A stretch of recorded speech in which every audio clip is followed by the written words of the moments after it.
So why is your Instagram aesthetic so important? That's a question that I frequently hear, and especially coupled with because Instagram is going back to this raw and real type of imaging, right?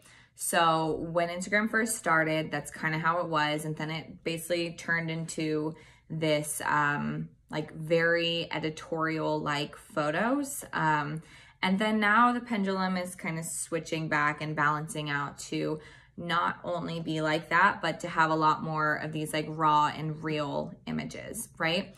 And so one thing I do want to point or touch on is the fact that being authentic and being vulnerable and having these raw and real images does not mean you have to show up with like a grainy photo that's kind of blurry with no makeup on or anything like that, right? So that's not authentic most of the time. That's not authentic to you. So that's not something that you need to be posting. So definitely go back to check out my video, the IGTV video I did on authenticity, where I talk about what that does and doesn't mean within your brand. So anyways, getting back to why the Instagram aesthetic is so important is because Instagram is a visual platform, right? So we are attracted to someone's profile and their content and what they have to say based off of what they post. The image that they post has to resonate with us, because when we're sitting there scrolling, what's happening? What makes us stop? What makes us stop is finding a relatability point, whether that is, and you get to that relatability point through obviously the content, but the actual aesthetic of the image is going to first catch your eye. So you have to make sure that when you are posting on Instagram, it does need to be visually appealing. So instead of choosing just like a theme to stick to, such as like food or whatever, you want to, a lot of people will be posting like different types of things. So what you want to do is you want to have an aesthetic that pertains to your brand.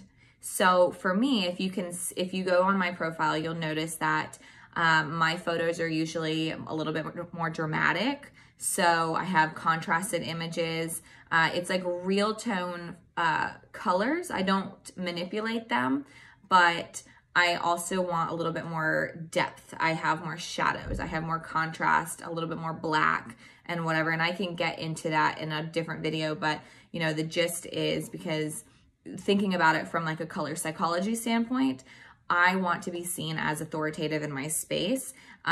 Black is very authoritative. It's very bold.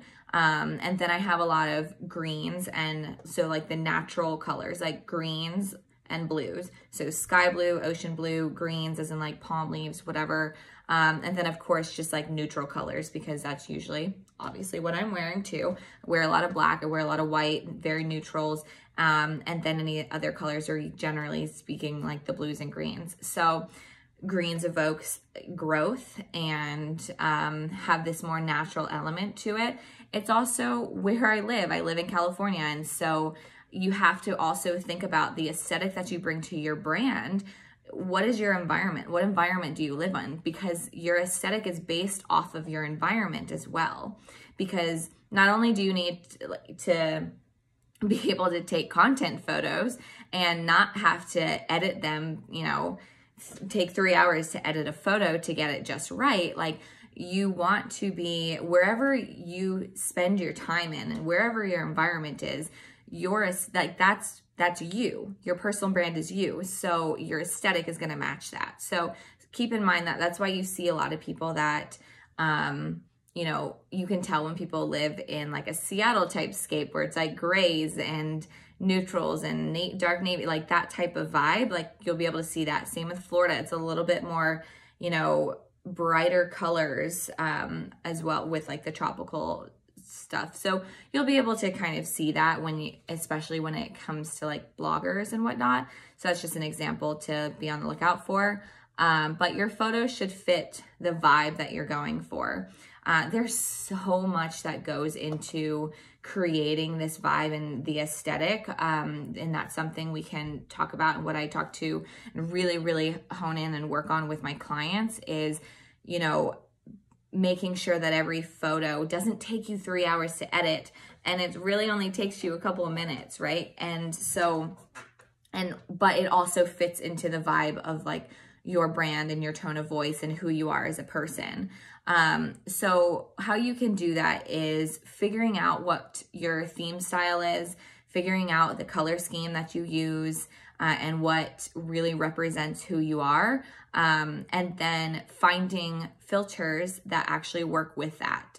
So like I said, for me, I actually keep it really, really simple. And I take my photos, so I have the iPhone, I take my photos on the iPhone filter called Dramatic. Personally, it perfectly makes everything contrasted. If it's a little too much, you can actually go back through there and turn down the intensity of Dramatic now with the new update, which is amazing. And then I'll also bring it into other editing apps if I need to, like brighten it a little bit, or if it's too orange, then I'll turn down the warmth, or if it's not like warm enough, then I'll turn it up. Like there are little tips and tricks that you can do with that as well. Again, that's something I work on with my clients, is like helping you really refine like how to edit your photos aesthetically for your brand. So because the biggest thing is when people land on your page, they need to see a cohesive brand, right? Because if what's not consistent, like, what am I trying to say? A brand is consistent, and what's not consistent is confusing. And so that's something that you must have with your brand, is it has to make sense. And a huge part of branding is when someone is out, you want them to think of you. So for instance, like I branded myself so much that like whenever people see anything like tropical or like literally any type of like palm leaves or leopard print or just that type of stuff, which is, I'm not being fake about it. That's literally my entire wardrobe pretty much is that. And like my house, if I showed you, is like, looks like a freaking jungle. Like like I said, I live in California, so I'm always surrounded by it. But those are things, like I'm wearing a freaking shell, right? So those are things that people send me. And so you want them to think of you when they're out shopping and they see something, or when they're out on a trip and see something. Part of that is you want them to think of your brand. You want them to think of you. So what are those things for your brand? And so having a filter keeps a lot of things consistent. And then of course, like using a variety of subjects and backgrounds when you're creating that aesthetic. So making sure when you are taking photos, you have multiple different things. You don't just want it to be a photo, like a selfie of yourself every single frame. Like think about how you can take different pictures, or what depth that you want to do things in.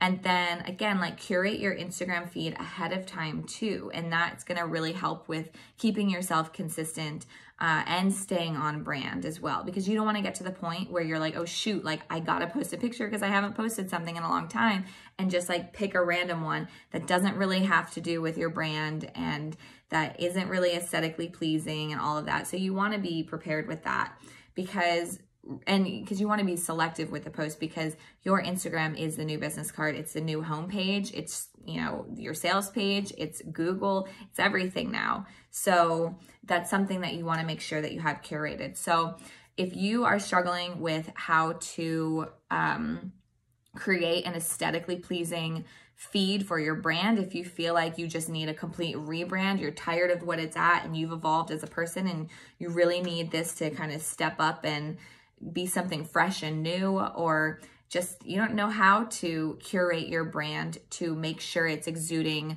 you and, you know, your tone of voice and what you're about, and like again, just the whole thing that goes into aesthetics, there's so much.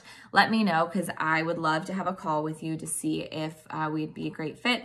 I'm taking on a couple more one-on-one clients, and I'm being a lot more selective. I'm learning who exactly I want to be working with, you know, people who are a lot more established in their brand. I'm not having to help them figure out and navigate exactly like what it is that they do and that type of thing. So if you are someone that needs a rebrand specifically, let me know, and we'll talk to see if it would be a great fit.